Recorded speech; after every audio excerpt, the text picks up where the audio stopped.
Hannah Bethman, Hannah B Wellness. Great conversation with Hannah. She had issues when she was 5 years old and with digestive, with her gut. She describes regurgitation, migraines, etc. Lived with it for 10 years. When she's 15 years old, had read some books, decided to change diet, made a remarkable transition. Just general discussion about what we put in our bodies and how food is medicine. We talk a lot about functional medicine and how it's needed today, not certainly to replace medical advice and medics, but to work in conjunction. But just a wonderful story from Hannah and how she was able to make these changes and now helps others do the same thing. Her view on discipline was very unique too, by the way, very unique, but very open, very honest. Anyone can just overcome these problems and move on and live their life, but she chose to help others with the same problem. We talk about how, processed food is just so pervasive, especially here in the States, and it's inexpensive and it's delicious and it's just so bad for you, and what to look out for and how to avoid it. Just a great conversation with Hannah, really eye-opening, and love the perspective on this topic, one of my passions. Thanks so much for watching and listening. Hi, I'm Joey Pinz, and here's my 45-second introduction. After starting my business in the 90s, I started developing poor habits of eating in my diet because I was working way too much. Before you know it, I found myself 340 pounds. The doctor told me if I don't lose the weight, I'm not going to see my daughter graduate. Took the next 7 months, lost 130 pounds. People think there's some secret. Ask me, how'd you lose that weight? Like there's some secret. There is no secret. How'd I lose the weight? Just one word: discipline. I've had other successes in life, and I attribute them all to discipline. Now, I'm not the king of discipline, but I believe that it can help all of us. Friends, colleagues convinced me to start a podcast. The podcast mission: how do we better ourselves and society? I talk to interesting people in health, fitness, sport, wellness, business, technology, science, art, and culture. And I eventually ask them how discipline plays a role in their life. Podcast vision: growth through learning from others. Hannah Bethman, thank you so much for your time today. Excited to talk to you. So in your mind, Hannah, what's the difference between cooking and baking? Baking involves some kind of sweet or flour. Some kind of, flour, cookies, bread, pie. And then cooking could be anything else: soup, stew, casseroles, meat. Yeah. See, to me, it's a difference between science and art. I'm much more, I like to cook because an experiment. Baking to me is like this exact ingredients, this temperature, this long. It seems to have more structure, whereas cooking, I forget what I put in it. I forget, okay, it's ready now. It's that kind of winging it. But that's just I will me. say, baking is a bit more stressful for me because I unless it's a recipe I've made a lot, but yeah, definitely the first few times I tried making a cake, it came out extremely dry. Oh, that's It's the like worst. once you get the hang of it, but yeah, cooking, it's like, oh yeah, just a little bit of this, and there's more flexibility. Yeah. So. In this fast-paced MSP landscape, how do you stay ahead? Introducing MSPinfluencer.com, your ultimate hub for MSP news, insights, and community connection, powered by Forza Dash. More than 75,000 MSPs subscribe to our MSP Influencer Pulse weekly newsletter, staying informed and ahead of industry trends. Tune in to emerging podcasts from Joey Pinz and leading MSP voices, offering essential tips, powerful insights, and success stories. Explore our multi-authored blogs, crafted specifically for MSP leaders, delivering fresh perspectives and actionable strategies. Celebrate excellence with the industry-leading Forza Dash MSP Influencer Awards, recognizing innovation, leadership, and impact in the MSP community. Join thousands of MSP professionals who trust MSPinfluencer.com to grow their business and expand their networks. MSPinfluencer.com, where today's MSP leaders connect, collaborate, and conquer, all powered by the Forza Dash platform, helping MSP vendors work effectively with MSPs and helping MSPs grow. The taste. Yeah. Yeah. And how long have you been playing piano? About 10 years now. I don't play, I don't read notes. What I've done for my whole life essentially is you look up YouTube videos, and I've taught myself songs through that. So I don't read notes, unfortunately. But I've taught myself, Oh Holy Night and different, How to Train Your Dragon soundtrack. Really? Just the most random things. I was like, well, this is a nice alternative to, you know, getting piano lessons. Yeah, yeah, I've done similar things with the guitar. Yeah, I just kinda learn songs, a bits Yeah. parts of songs and move Yeah. on, and, yeah, I just kinda not really give it that much attention, but the piano is such a beautiful instrument. Do you sing along with it? Oh, do I sing? If there's no one around, I tend to, yeah, it's actually, unfortunately, right now, it was a keyboard. It's broken, so I gotta get that fixed. Uh, yeah, that makes it a little more flexible because piano is a very big instrument, but a keyboard, yeah. Yes, yes. Yeah. Yeah, a lot more. So you started experiencing gut health at a young age, like 15 years old, I believe, right? Actually, it started I'm when I sorry, was 5. at 5 years Yeah, old. Yeah, at yeah, 5. Yeah. yeah. And so a 5-year-old in kindergarten experience why wasn't it just stomach ache? How did you know it was different?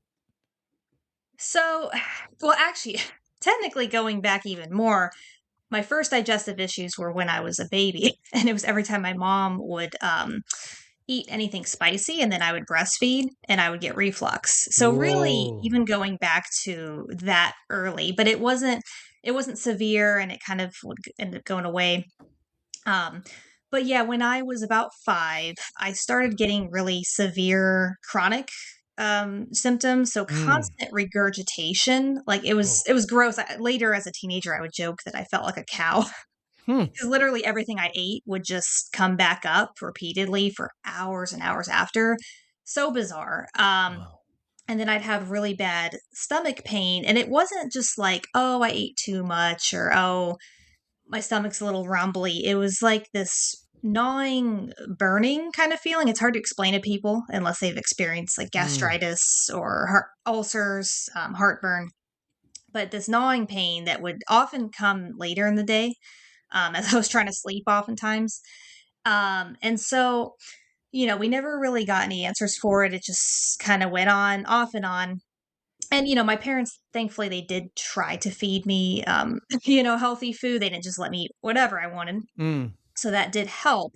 But I just kind of looked at it as like just part of, yeah, I didn't think much about it. I just, if my stomach hurt, I go, oh, mommy, my stomach hurts. And then she'd give me like something and it'd kind of help, and then the next morning I'd feel fine.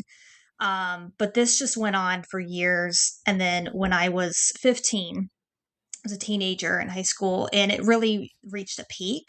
My symptoms were worse than ever, and that's Hmm. because I realize now my diet was worse than ever. Typical teenager.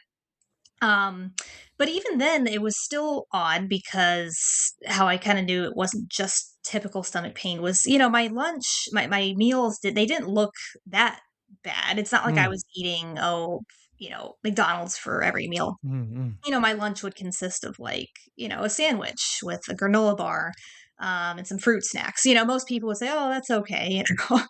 um, but essentially, to make a long story short, I was reading some books that my mom had lying around the house, some health books, and I became inspired to just completely overhaul my diet. I heard Mm. stories of people who had done that, who healed their digestive issues, acid reflux, and everything.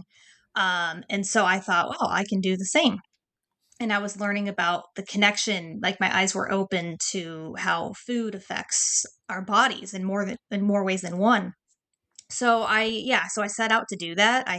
And it's funny because I usually am the type who overthinks everything.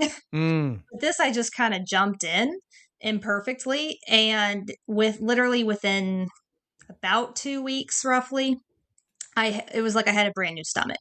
Hmm. I was like, "This is so amazing." Like, my stomach is calm. The regurgitation slowly over about a month became less and less. It was literally like I had a brand new digestive system Wow. for the first time in a long, long time. Um, and my journey didn't end there because I still had a lot of hormonal symptoms for years. But I eventually found, what worked for that too. But from the age from 5 to 15, Hannah, I mean, these were major It's 10 years, a decade. I mean, you just kind of lived Yeah. with the regurgitation and just there must be something wrong. Were you getting tests done? Were you like describe what the process was Uh, like?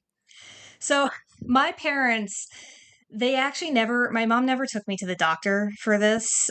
Wow.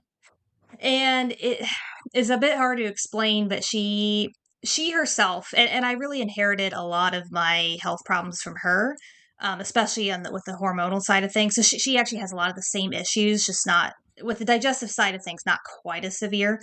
Um, and so she had a lot of bad experiences, like before I was born and a few years after, and especially with like hypothyroidism, and they just had no Mm, answers for her. So I think she was just really kind of done with the whole system, and she's like, "Well, there's probably nothing they can do." And then she would just give me these different herbal, supplements. I don't even know exactly what she gave me, mm, that would kind of put a Band-Aid on it. And she's like, "Well, and so my dad, he wanted to take me to the doctor. So yeah, in hindsight, I'm like, it would have been nice to just go to the doctor. mm, But at the same time, I wonder, would my journey have been the same, mm. So in a sense, it kind of worked out in the end, I Right. think. Because they would have prescribed a bunch of drugs, Yeah, right? Because seldom would they say you got to change your nutrition. I don't want to exactly. if it's a regular MD, right? Not a Mhm. functional doctor, they're probably going to, if you're regurgitating, take these pills. If you have this, take the, this is what they're trained to Yeah, do. Uh, and that may have not helped long term for you. exactly. And yeah, so it's like I wonder, yeah, would I have discovered all that I've discovered? And Mm. so it's just, yeah, it's like a big what if, but So then 15, you read books and then you radically change the way what you start to understand that food is medicine and you change it. Like, was it a particular book? Was it a particular act? yeah, so actually, even preceding the book. So this is gonna sound funny, but I literally remember the moment when I do just describe it as a bit of an epiphany, because Hmm, that's truly what it felt like. I was standing in Costco, of all nice. places, and I was looking at this bread on the shelf, Ha, and kind of going back to my mom for a second. She was having some digestive troubles, totally different. She had some lower GI issues too, like bloating, IBS, and all that, and she had cut out gluten from her diet for about it was roughly like 5 years prior to this. So I was about 10. And it completely, changed her symptoms. mm, She 90% reduction in the IBS. But she still had other health problems. And so ever since then, I've always been a thinker. I've always, thought deeply about different subjects. And I thought, isn't it strange how there's, because her and she had some friends too who benefited from getting rid of gluten. I thought it's strange how all these people are seeing, huge improvements in their symptoms, but yet gluten is such an old, bread it's in the yes. Bible. Yeah. It's, the bread of life. It's, Right. it was a staple food by many cultures. So it was kind of like a paradox to me. I didn't, I just always thought that was strange. So back to Costco, as I was, looking at this bread, I was in Costco with my parents. I was looking at this bread, and the thought just literally came to me that something about the bread must have changed. It must not be the same bread that our ancestors ate, and that must be causing, making it more difficult to digest or something to that effect. And so I just remembered I had this strong feeling like this is true. Like I don't know what it is about this bread nowadays, but there's something different. So I went home that day. I was so excited. I researched on my parents' computer. I remember my first Google search ever for this was how is bread made? Just Mm, started there. And again, to make a long story short, I did discover that yes, the bread we eat today is completely different. completely It's different. it's been hybridized before people had sourdough. There's glyphosate, and I could go on for the next hour about why Unrefined all flour matter. and Yes, yes, refined, yes. all these things that impacts gluten sensitivity and all that. So, anyways, that was just really the beginning, the question of the gluten. But once that was what cracked open my mind to realizing, oh, well, what else about our food has changed in our diet in general? And so I learned about just the difference between, how our ancestors ate thousands of years ago, 100 years ago, how we eat today. And then I was just, yeah, my eyes were open. Mm. And then that coincided with my mom had these health books lying around on nutrition. And so suddenly, before I had zero interest in them, of course, I was a teenager. And then all of a sudden, I was like, oh, I have to read these. And so then in those books, one was The Beauty Detox Solution by Kimberly Snyder. Funny name. Great And name. it was a cookbook called by Julie Bauer, Paleo MG. And it's funny because these, totally different nutrition philosophies. That was the other part. One was vegan, the other was very animal based, paleo. But they both really emphasized whole foods. And they made me see how, when I was reading these books, I realized I compared, my diet at the time to what was in these books, what they were showing to be, a healthy diet. And I realized how many missing pieces that there were. Mm. I thought my diet was totally fine. And I was like, oh wow, what if I cut out the granola bar and replaced it with an apple? I mean, just really Mm. simple Mm. thought process. Like, what if I start eating a handful of almonds every day? And then for dinner, instead of eating the French fries, I have a sweet potato. Instead of the McDonald's hamburger, I just eat a regular homemade hamburger. And I saw, wow, like there's a lot I can do here. And so then in the books too, there were some little snippets of people who had, improved their health through changing their diet. And so I just came to believe, like, yeah, I can do this. This is Mm. something that I'm not, I realized I'm not just meant to deal with these GI issues for for the rest of my life. There's a lot that I can do. So yeah, that was my big inspiration, was just thinking, just getting curious. Really Yeah. is kind of the base of it all. And how are your GI issues now? They are, I'll say, 95% gone. Mm. And then sometimes most of the time they're 100%. So where I'm at now, and I have been for the last, 10 years really, is I still consider myself to be sensitive. Mm. I still kind of have, like, if I, go on vacation and then I just completely eat whatever the heck I want, Sure. my symptoms will start to return after a few days. But the beauty of it is I have a lot more resilience now. It takes a lot more for those symptoms to return. And I have a lot of freedom in my diet. It's not like I'm sitting around eating salads all day and, Mm. nothing else. Like, I eat freely from every food group. I don't have to restrict a whole lot. It's really just about, centering my diet around just real food is really that was my biggest realization. Just getting away from all the processed stuff and getting back to whole foods as they Mm. are in nature. And, and I also learned a lot from, um, like Weston A. Price, and learning about indigenous cultures and how they ate and how they prepared food and how, they really were truly healthy. Mm. We think of some hunter gatherer groups as being, oh, they live short lives and they weren't healthy, and it's like all big misconceptions. I could go on about that. But just kind of understanding, like, what do we really need as a human being to thrive, not just to get through our day, but to have, vibrant energy and Mm. smooth digestion, happy moods, just regularly. I heard you say that structure helped you heal. So what did you mean by that? By structure?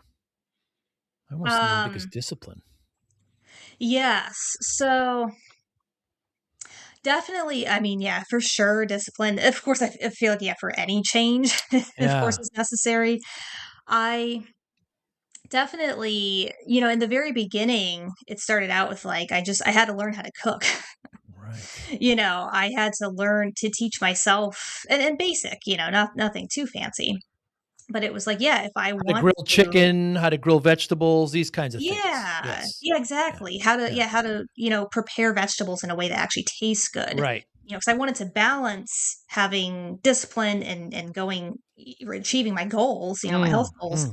while at the same time having enjoyment And that's what those books I read helped me see, is like, oh wow, eating healthy doesn't have to equal boring, bland, or Sure. lacking flavor, Tasteless. Yeah. tasteless. Yeah, Mm. it can be actually an exciting experience. So that was actually what led to my hobby.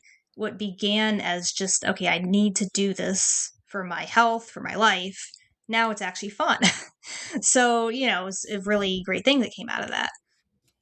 But yeah, and that was another thing too, was so even after I was 15, completely changed my diet, I actually still struggled a lot for a few years with consistency and Mm. lack of discipline. And ironically, it wasn't because I wasn't motivated, but I had this very black and white, all or nothing mentality of like, okay, yeah, I'm gonna go all in, and then I'm not gonna have a single shred of cookie or ice cream or anything, and it's gonna be great.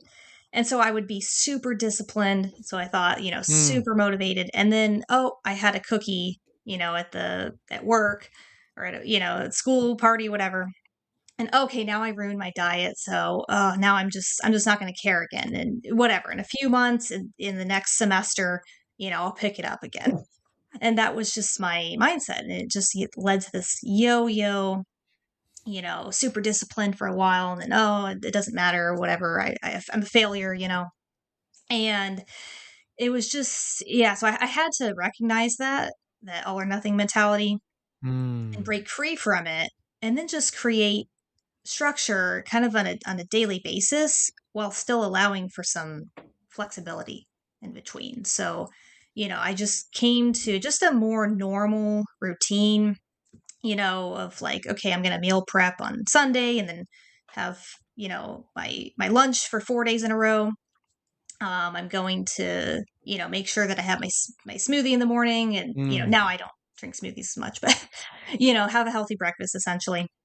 And then I just kind of told myself, okay, you know what? If I have that cookie, then so be it. I'm just going to get right back on my feet, Mm. the next day, same day. I'm not going to beat myself up over it. I'm just going to keep moving forward.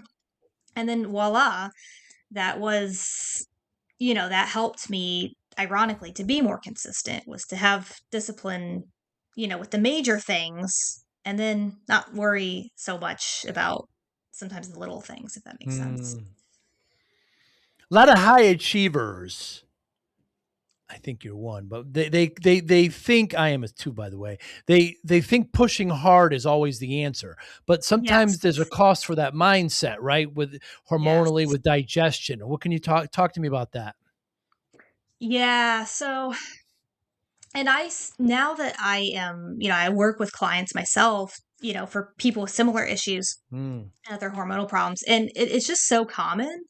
I see a lot in women, probably with men too, of pushing ourselves, and yeah, just getting into this, oh yeah, hustle, hustle. Mm. And Mm. also with a diet, as I mentioned, but also in our lives. So this was another piece that I learned the hard way, actually, just the last couple years, to be honest, is yes, I definitely have a high achiever mentality. Right. And yeah, the approach that I took, all throughout school and college, and even the first half of my business, was just, yeah, just get as much done, perfection, make this perfect. Yeah, go, go, go, don't stop, don't rest. And I really, I didn't realize how much anxiety I was carrying, Mm. and how that was being masked under, oh yeah, I'm just, I just care a lot, I'm just achieving my goals. And even though that was true, it's not to say like, oh, I don't care, or I don't truly have these desires, but a lot of it was masking, yeah, this perfectionism. Mm. And so I definitely reached a point of complete burnout. This is like a whole other story, Mm. just a couple years ago.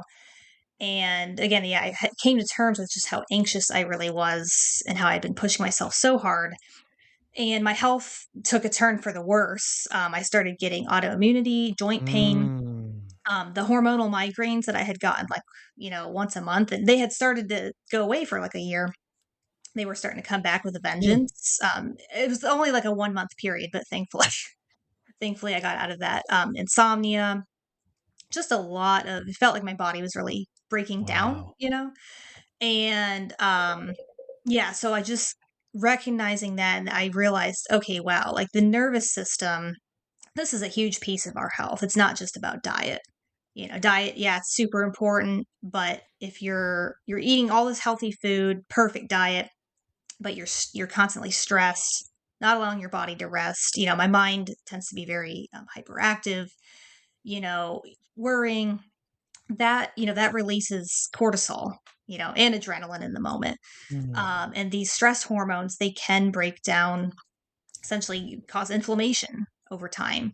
Hmm. And inflammation, that's going to mess with our hormones, our gut function, everything else. Yeah, it was really just kind of tying everything together that really helped. What if discipline wasn't about punishment, but about unlocking your best self? I spent 2.5 years writing Discipline for Greatness because discipline changed my life. And I know it can change yours too. This isn't theory. Inside, you'll find real, practical steps you can use immediately to focus better, build stronger habits, reduce stress, accomplish your goals, and bring more balance to your life. Whether you're trying to get healthier, improve your career, or simply feel more control, this book gives you the framework. Start today. Grab your copy of Discipline for Greatness at joeypinz.com/book. Thank you. It's amazing to think that how a poor diet just doesn't affect your gut, your hormones, your weight, etc. But it affects how you concentrate, where you get migraines. I mean, it's just Yes. when you think about it that way, it seems so obvious. But when you have them, I have plenty of friends who constantly have upset stomachs or constantly get migraines, and they have the poorest diet. They have the poorest diet possible, not Mm. possible, but they just have a poor It, diet. It's just it strings together, and it's just really hard, Hannah, because that food is so available and it's inexpensive and it tastes mhm. good and it fills a need right away. The what do they say, the whole inside of the grocery store, right, is what you should try Yes. to avoid, right? Versus the outer rim. Or the outer rim, yeah. Yeah. And so I mean, they're just so processed. I've become a ingredient reader, much to the annoyance of many of my friends. And I said, well, what when you mentioned Costco bread, you look at that, the first thing is bleached, enriched flour. Yep. It's the first ingredient in every one of those bread pieces. I've talked to the people Yep. behind the counter. I said, when are you going to have some sourdough? When are you going to have something that's Yes. when are you going to have something that's not bleached and enriched, Mhm. quote unquote? Enriched just means, well, I could use plenty of derogatory terms there, but it's a fluffy way of just saying there it's cheaper and it Yep. it doesn't help. And I guess my overall point here is that you have to become a label reader, ingredient reader, and you have to watch what you put in your body. It's just can't Mhm. be any simpler. Yep. I know, and it's so hard because I feel like in the modern world, reflecting on all of human history, our lives, I don't even think people realize just how stressed we are and how much Mm, pressure we're under in different ways. Like we think, oh, people in the past had it so bad, they work so hard. And in a lot of ways they did. I'm not, negating mm. that. There's nuance, but I don't think people realize how nowadays it's like, we work a 9 to 5 job, spend an hour in traffic, this and that. And then that's just your job. But then you also have to make time to, take care of your kids, take care of yourself, because you're sitting all day, most likely. You're going to have to carve out time to exercise now. Because you're stressed all day, you're going to have to carve out time now to meditate or, just something just where it's like we have to spend so much time just balancing out what we do for 9 hours of the day. Mm. And, that takes time and effort and thinking. And like, no one, we're not taught about diet in school. If we are, it's very minimal, Yeah. maybe like one time.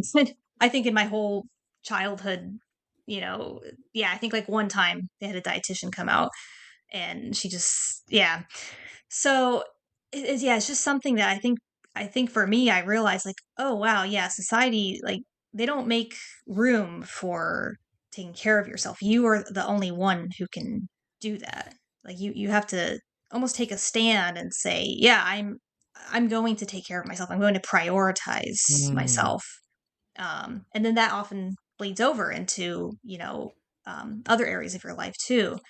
So yeah, it's just kind of like, and it's not to say that, oh, you have to spend hours in the kitchen every day or, hours exercising. It's just, maybe like a half hour, Mm. making your dinner. And you can always meal prep, and there's still tips nowadays. There's tricks around to kind of get around, make our lives easier. But yeah, the bottom line, as you said, is like we just have to have, I guess, yeah, that's where the discipline comes in. Mm. I'm going to prioritize this, because I have no other choice. So, And when generally people eat home, they eat healthier. And the other thing is we've been lied to is the other problem. Not only is these foods so pervasive, so inexpensive, so good, but mhm. the government and these companies, these process companies, I remember I'm a little older than you, but I remember big push, don't no more butter, eat margarine. I mean, margarine is Yeah, completely created. It's the whole yeah. seed oil, right? The whole seed oil Yes. industry. I mean, just cutting out seed oils in your life, just olive oil and maybe avocado, and Yes. that's it. That's it. Canola, grapes. Just you can't Yep. have any of those. What it's doing to, and I remember, cutting out fat. Fat became the big Oh, yes. demon thing Keto. for a while. No fat diet. I mean, Yep. animal fat is some of the best things we can have. So Yes, it's thank you. cholesterol, another thing. I mean, Yep, of course, it's good and bad, but again, it's been villainized and it's been pushed. yep. And so you really have to read up on these things. I'm raising my voice. I don't mean to, but Oh, no. uh, yeah. But You're the thing right. is, my point is that we really have to understand what we're doing to our body. And these companies that are making these ultra processed food have a goal, and obviously it's profit Yep. and just get it out. Um, anything that's got any kind of preservatives and things like that, and even pastas, they're putting folic acid. When I was a kid, I'm sorry, when I Yeah. was my wife at the time was pregnant, the doctor said, make sure she gets folic acid whenever you can, give your wife folic Mm, acid. I said, oh my god, that's just another, you learn now that they put it mhm. anyway. I can go on and on about this. The point is just No, to it's get yeah. get educated about it. Yeah, for sure. I know, and that's what blew my mind was like just how many rabbit holes. Like every time I thought, oh Mm, man, there's another layer to this, really? yeah. Like it's both. It's really, it was disheartening and it was sad. Like I almost felt like this collective Yeah. feel like we've been robbed as Yes, yeah, humanity, or and lied to. humanity. Yeah, Lied to, yeah, all yeah, these deceptions, profit, and then at the yeah. same time, the other side of that is finding freedom and realizing, "Oh, Mm. wow, like, we're not just a prisoner in our bodies," our bodies are so intelligent, so powerful, we just need to learn how to work with them and give them what they need. Many companies profit at the unhealthiness of, I'll just say, the American public, but certainly the world. So you have to be Yeah, aware of that and move forward. This is why we need to have the discussion about functional medicine and how important it is, yes. right? So we need to have a medical doctor, certainly. Nobody's saying not that. When you have a Right. broken arm and you Yep. need to see a medical doctor, no question. But you also need to incorporate functional medicine. How so, Hannah? Yeah, so I know exactly, and, that's the thing, I have a friend right now, she's she's a doctor, she's in residency. Mm, And yeah, we've talked about this how, yeah, I mean, for sure, you have an emergency, like you said, you have a broken bone, yes. maybe a disease that is at an extreme Mm, mm, progression. Then yeah, you go to the doctor. They are experts of diagnostics. Of they can tell you what disease you have. Well, most of the time, and if there is a surgical treatment that needs to be done, they can do that. But I think the key here is, and this is true for any field, whether it's, nutritionist or doctor, they need to realize that there's limitations to mm, any paradigm. And the limitations of allopathic medicine are essentially that, if we can't solve it with a pill, if we can't treat the symptom with this pill, then there's nothing to be done. mm. That's it. It's just okay, or, and I know, there's maybe a little more nuance in that, of course, but just generally speaking, Essentially, yeah. it's just a pill for every ill. And I think too, I was reading up on the history of this a little bit a couple of years ago, how I believe in like the 19, I don't want 50s, 60s, sometime around then, they really pushed the, better living through chemistry. And like, I think there were Mm, doctors who they actually really did believe that, wow, yeah, we are going to solve humanity's health problems through pills. And then there's a whole rabbit hole going down right. Rockefeller medicine and how that all Oh, came to be. I won't yeah. even get into that, but Yeah. essentially, Medical it's just school. realizing those limitations and then Mm, going beyond that. Not, replacing it or squashing it down, but just going beyond that and expanding our paradigm. So mm, yeah, functional medicine really it's functional. So it looks at not just like, okay, what single thing is causing this disease, but more like what are all the factors. And there often are, I always tell my clients this, it's not just one thing. It often is like a whole perfect storm of like 20, 30, 50 different things that have all slowly contributed to this illness. You know, everything from your diet to toxins that you sometimes mm, that you were exposed to in utero, mhm, before you were born.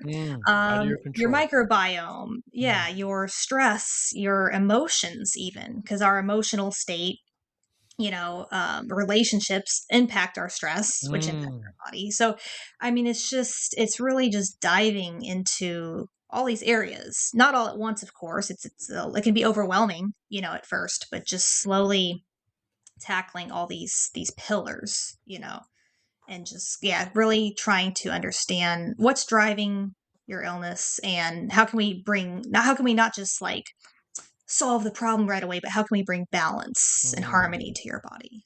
Balance and harmony. I moved to a new location just north of you, actually, in the last couple of years. So I had to get new Oh, doctor, new dentist, and picking a doctor, you don't know. And I'm in there, yeah. and I'm like, okay, what's he gonna ask me? What's he gonna ask me? And finally, about 10 minutes in, took a little while. He says, "What do you eat?" And my shoulders lowered. I said, "Huh, thank God you asked me that." Because they Yeah, generally don't ask what you eat. right. What are you putting? It's just a simple question. Simple question. Yeah. It's such a simple question. Yep. Doctors need to ask that question. What are you putting in your body? And I said, Yep. oh my goodness. He happens to be Italian. My father's Italian. So, we had some food discussions, which was Okay. wonderful. Yeah. Yeah. And, but just a simple question like that, more doctors need to know. I said, okay, I've picked the right doctor now. I mean, I don't, because you generally just don't get asked that question. Yeah. It felt great. Functional medicine, get tested, get some lab results, find out exactly what you're allergic to, what you're not, what works well with your body, what doesn't. These tests work Mhm. wonderfully. Work with a functional professional. There's many available like yourself, and in tandem, in concert with a medical doctor, of course, get functional advice. It just seems there's been a huge shift in the last couple of years, and I love it. Yes. Yes. It's crazy too. I don't think I've mentioned this so far, but when after I changed my diet when I was 15, this is like what, sparked, of course, my interest in becoming a nutritionist. But at the time, I actually, for 5 years, I was on the path to becoming a physician assistant, Mm, just, regular yeah. physician assistant. And I actually thought, and I had this dream of like, yeah, I'm going to have this medical knowledge. I'm going to have the ability to, diagnose, to prescribe, Mm, but I'm also going to try to incorporate nutrition into that. So I actually had this desire. And what really shifted for me and what made me change from PA to just becoming a nutritionist, getting my master's in nutrition was sadly, I realized that even if, and again, there's probably nuance to this too, but even if you have the best intentions as a doctor, time is a limiting factor mm, for many. And because I realized, and that at first I thought, oh well, PAs they get more time with patients than doctors do, and I think it's still true a little bit, but a lot of PAs I talked to and saw, they're like, yeah, you get maybe like 5-10 minutes more, but it's nothing major. And so yeah, I realized I was like, well, I was like, how am I going to be able to really impact people the way I want to? And this came after years of learning more and more about mm, nutrition and realized, oh, this isn't just as simple as cut out some foods. It can be complicated for people. mm, And so I thought, I don't know if I'm going to be able to work with people in the way that I want to if I become a PA. mm. unless I had my own private practice, I was like, but that's a huge, you know, lots of legalities there. It can be Yes. complicated. But yeah, so I realized I kind of had to make a choice. I was like, would I rather have the ability to diagnose and prescribe, or would I rather have more time with people Mm, and almost serve in more of a health coach capacity? And I realized too that as a nutritionist, it's like, oh, I can still order functional labs. It's mm. not like I, not to diagnose, but to look for imbalances, like in the stool, the gut, the hormones, your mineral levels. So yeah, ultimately, of course, I went with the second option, and I'm pretty happy. I definitely feel like I made the right choice. Again, not that anything wrong with going down the path of the PA, but it's just different. So And we as the consumer, we as the patients, we as the public, if we're just talking here about the states, we can see this and hopefully make a change. We can see how functional yeah. medicine is necessary along with medical advice and practice. So hopefully there can be a tighter gap between, just like we have the strongest power in Costco or whoever, if we stop buying that stuff, they'll stop making it, right? They'll Yep. start Exactly. listening and they won't use refined flour and bleached flour and these kinds of things. They'll use, they'll use sorghum flour. Yeah. They'll Whatever we use want. whatever we want. They'll use sourdough, Yep. etc. So we have the control. We have to realize that, Hmm. and hopefully make that change. It must be real rewarding when you're working with somebody and they come to you with these issues and you're able to help them. Who won't you work with, Hannah? Who won't? That's a good question. Oh, I mean, essentially, I work, 99% with women right now. Good. But I definitely will work with men. People have asked me like, oh, well, do you work with my brother? I'm like, yeah, Mm, mm, I'll work with him. I think the only type of person that, yeah, I wouldn't work with is maybe someone who is trying to get advice, nutrition advice for sports. mm. I have a colleague who's much, more, um, knowledgeable about that than me. So yeah, I I see. guess more like the sportsy side of things, the biohacking. I'm not Mm. real big into Biohacking. peptides right now. That type of, I don't know how to explain it. That type of niche. Um, but certainly I'll work with anyone who's, any kind of digestive hormonal issues, autoimmune. And ultimately everything does kind of go back to the gut. So yeah, just any kind of functional problem. Mm. What's the difference between someone saying, "Hey, I want to lose weight," or "Hey, I want to be healthy"? Mm, great question. Yeah. It's on one hand, yeah, weight loss is I mean, yeah, definitely I'm not a believer in, are you familiar like with the health at every size movement? No. Okay. I'm not super familiar with it myself, but it's been out for a few years, and essentially they believe that you can weigh, it doesn't matter what your weight is, you can be Yes. optimally healthy Yes. no matter what. And I do disagree as far as, again, we look at indigenous tribes, people were not Right. overweight. They Right. they weren't skinny. They were a perfectly normal, Mhm. musculature and everything.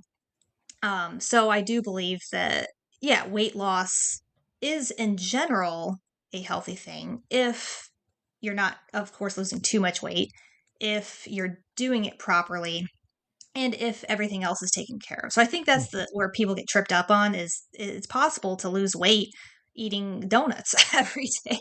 It is possible.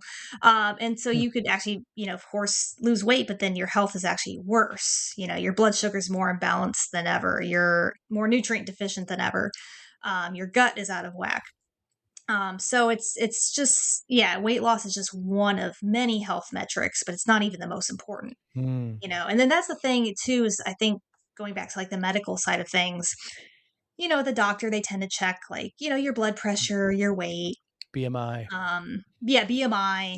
And again, not that that's like a bad thing, but especially for women, I wish that they would start, asking like, hey, how often do you, just at a regular checkup, how often, how many days apart is your cycle? How Mm. long does your period last? Do you get heavy bleeding? How many Mm. bowel movements do you have a day or per week? These things that we think don't They don't matter, ask that, huh? yeah, no, and it's like these things are, if you're struggling with constipation, period pain, again, we can't just write this off anymore in Mm. society as, oh, this is just part of being a woman, or oh, it's not that big of a deal. It's like these are small warning signs now Hmm. that something is off in your body, and those signs they'll grow louder and louder over time. Wow. Um, and yeah, so it's just kind of like I wish that they would, yeah, look, beyond weight loss. Look at these other things that Mm. people might not think about. Generally speaking, when you get healthy, you lose weight.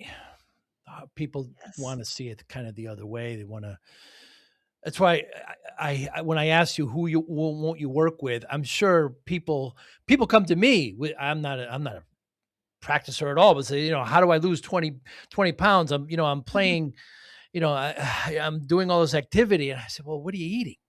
I don't Right. so just calories. It's very tough. Hannah, has there been something that you firmly believed in about 10 years ago, maybe a little longer, firmly, that you don't any longer? Mm. Um, like just with regards to Anything, diet or just anything, ooh. anything. You choose. Um, well, actually, this is well, the first thing that came to mind is actually something religious related, but I'd Ah, rather not talk about okay. You had an actually epiphany right there. now. But yeah, yeah, that's a whole other thing. I think it's funny you said that because actually in the first, like literally, this was such a short period of time. I sometimes Mm, forget about it. Literally within the first 3 months of me having my epiphany, I was 15. Because I was reading that book on the Beauty Detox Solution by Kimberly Snyder, and she's amazing. I have a lot of respect for her, but she talks a lot, speaks out against animal foods, especially dairy. mm, And so there was a time actually for a few months when I firmly believed that those things were bad for you. And I kind of saw myself, okay, yeah, maybe a few years from now I'll go vegan. So I was kind of on that path, and it's actually so common, especially in young women and teenagers. And so yeah, I really believed, oh, it's bad. And actually, what got me quickly, thank God, out of that mentality was my mom saying, "Oh, well, this other guy who Jordan Rubin, he wrote a book called The Maker's Diet. Great book, by the way." And she was like, "Well, he talks about how he healed from ulcerative colitis while eating, or sorry, Crohn's disease while eating dairy." I was like, "Oh, really? Huh." hmm, So I then looked at that book, and that opened my eyes to, once again, the same with the gluten, how the quality matters. The dairy we eat today is not the same dairy that people ate, hundreds, thousands of years ago. How our gut health impacts that. So yeah, so very quickly within a few months, I was like, oh wow, yeah, I don't need to go vegan. You know, I just need to, yeah, I just, and ever since then, I mean, I continue to research about. I love looking at different cultures. What did they eat? How did they mm. prepare things? So there's a lot of wisdom, in that. It is. Um, and yeah, so today, I don't work with really any plant-based clients, but I do, sometimes they do tend to lean towards that kind of low fat, oh, I'm eating clean. And it's like, we actually need to introduce Mm, we'll introduce like high quality dairy products, or mm. if it's right, it depends on the person. And yeah, ironically, it can be very supportive. Yeah. Yeah, and it's also kind of a yeah, veganism also become a political thing. We see the Mediterranean diet, how benefit that is. My father says from the area, and a lot of fishes, a lot of greens. We see Sardinia is actually a blue zone, right? Yes. And we Yes. see we see what their diet is. Very They're doing a lot of walking, right? They're doing a lot of, but Hmm. they're eating very similar to that Mediterranean diet, and so Yeah, we have to keep close to that. Hannah, is there a question that you wish more people asked you? Mm, hmm. Let's see. Where do I begin? Um, I guess super simple question, but I guess more people, and really maybe it's beginning with asking themselves this, but is this normal? Mm. And so kind of going back to, I guess, what I was saying earlier with the symptoms is, yeah, there's just so many things that I see people struggle with. Um, I mean, in my conversations with people over the years, and they're like, "Oh yeah, like my daughter, she struggles with migraines." She's like, "But she gets it from me, it's genetic." It's Mm. like just question that, and I'm not saying that genetics can't play a role, but people don't realize that there's epigenetics Mm. too. So how our genes can be turned on or off depending Mm. on our environment. Um, and so just, yeah, asking, just inquiring, is this normal? Is it really? And also the question of why. I think that's the key is people stop. They settle. Oh yeah, my father had this, so there's nothing I can do about it. Or, oh, I don't know, it's just whatever. And it's like, Mm. well, wait, the body, just basic cause and effect, nothing happens in the body without there being some actual reason for it. So it's just asking the question of why. And, I experienced this with later on in my journey, years after I healed my gut, so to speak. I still had the hormonal migraines, the fatigue, and the migraines could be really debilitating. I'd get them once a month around my period, sometimes two, three, four, five, up to five times. Wow. And there was a time when I almost gave up. And, I thought, oh, I don't understand why I was able to heal from my gut issues, but not my hormone problems. And as it turns out, I found out I wasn't eating enough protein. I wasn't getting enough fiber. I was still eating too much sugar. So I had blind spots. But Mm. essentially, that was the key question that I had to ask myself was why? Why am I experiencing this? Am I just going to give up and say like, oh, and I almost did, thinking, oh, I'll just have to struggle with this forever. It's just whatever. Diet helped me with my gut, but it can't possibly help with my energy. And I just had to take that leap and just go deeper. Every time so I guess that's the moral of the story is every time you think that there's nothing else to be done, there usually is something. You just have to sometimes be patient and sometimes have someone else help you see sort of maybe your blind spots. Mm.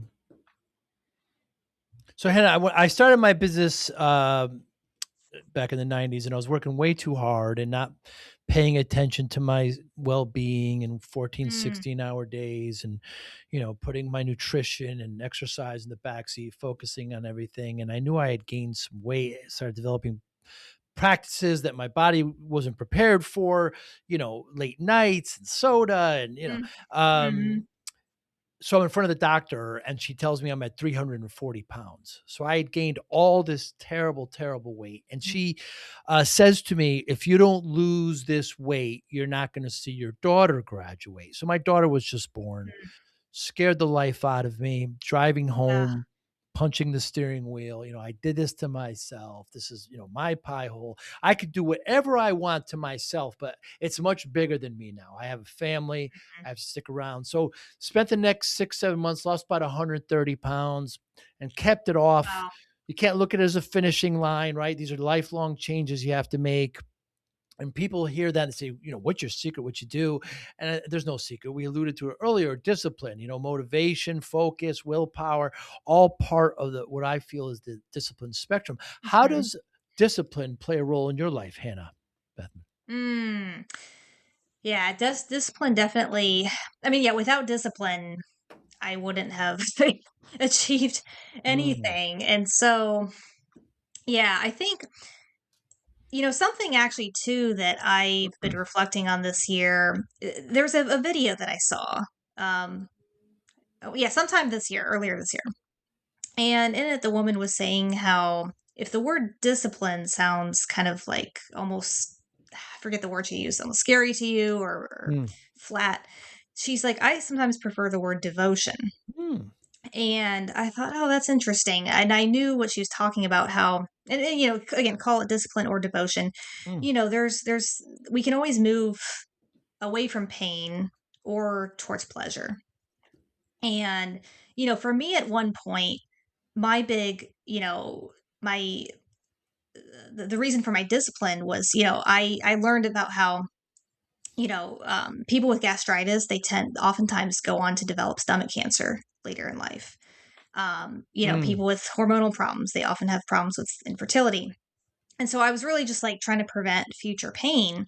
But still, there is also a point that what's really gotten me through, all the times that it's tough, all the times that I've lost motivation, and what's that discipline that's carried me through has come from my big why, mm, deep inside of how, why do I want to do this? Well, it's because, I want to feel my best. Because when I feel my best, I show up differently in the world. I have more energy to achieve my goals.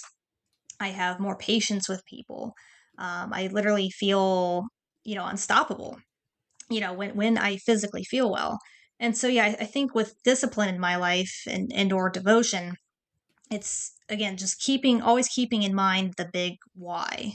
Why am I doing this? Not now, but for my whole life. What's really driving me on a deep level, and just always, again, even when I don't feel like it, just keeping that big picture in mm, mind, mm. and making the choice to orient towards that instead of just my temporary feelings.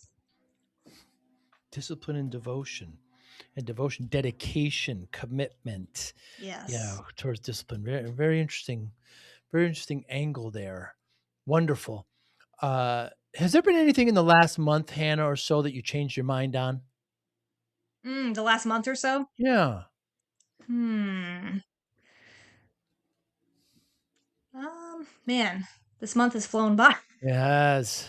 Um, I'm like racking my brain now. Um, Do you change your mind often on things? I do. And when I say change my mind, sometimes it's not like a complete 180, but sometimes it's Right. more like a shift. Sure. Sure. Yes, constantly seeing Sure. a new angle about Perspective. things. Yeah. Yeah, I think, could I go like the last 6 months? Whatever you like. There's no wrong answer here, Hannah. Yeah. Hannah, this No, yeah, I think, and really, it's kind of the story of this year, especially. I've really come to a place in my life where I'm trying to just, I've come to just have more balance, Mm, and again, kind of getting away from that go go go hustle, and I have to do it this way, and just I think learning to let go.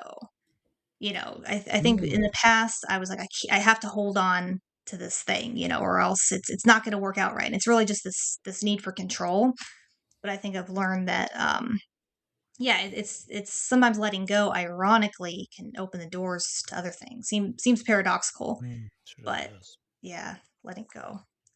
Yeah, let go. Yeah, sometimes, the lyric, sometimes you got to get down to get up, right? What motivates you, Hannah? My big why. Yeah. I There's really 2 things.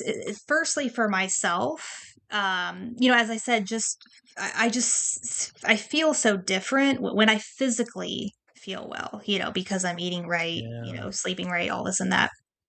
I truly do, just I have so much more, um, joy and motivation, to do it, just to do other things in my life. Um I do feel, more loving towards people, and I feel, yeah, more unstoppable. So it's really just that it's like a fuel, Mm, it's fuel for everything else in my life. But then even going deeper down the road, like I desire to have a family someday. mm, I have big dreams, with my business and my life, and just all the foundation of all of that is, it really it sounds funny, but it all does go back to the basics of mm, literally how we eat, how we move, how we rest. All of these things bleed into every area of our lives. So it's thinking about myself and how I want to show up in the world, and how I want to show up for my future kids. Want to show your love for discipline, inspiration, and the Joey Pinz podcast? Now's your chance. Introducing the brand new Joey Pinz merch store, where style meets discipline. Choose from premium apparel, cozy hoodies, stylish hats, durable bags, and your new favorite coffee mug, all featuring the iconic Joey Pinz logo. Perfect for podcast fans, discipline enthusiasts, or as unique gifts for friends and family. Every purchase supports the Joey Pinz Discipline Conversations podcast, helping us continue to inspire greatness and promote positive change. Visit joeypins.com/store today and wear your discipline proudly. Joey Pinz merch. Wear it, share it, and live it. Family. So you're motivated by impact, by the future. So given that those motivators, how do you measure success, Hannah? I mean, yeah, and this is another thing that I've I don't say wrestled with, but I've contemplated a lot over the years is, yeah, how, yes, I have, financial goals, of course, and impact goals. But I think to me, I'll know that I've made it if I I reach at least a threshold, but yet I'm not doing that through, killing myself every day, and essentially that I have a balance in my life, that I'm not just sacrificing, my energy and my sleep and my presence, all for, this goal. It should be the other way around, that this goal is it should be a positive loop, you know. So that's the key, I think, for me is, yeah, achieving goals that are realistic, but also not letting that be my whole life, still making time and space for so many other things and people that are important to me. Yeah, good for you. Good for you. Really, really enjoyed this conversation, Hannah. And it's the trait of a remarkable person. I mean, you could have easily learned all these things yourself and got yourself better and went on and did something else, but you decided to turn it around and help others. And help others with these similar issues. So I applaud you for that. It's really, really great to see. And I wish you so much success. Anybody watching or listening, how can they get in touch with you?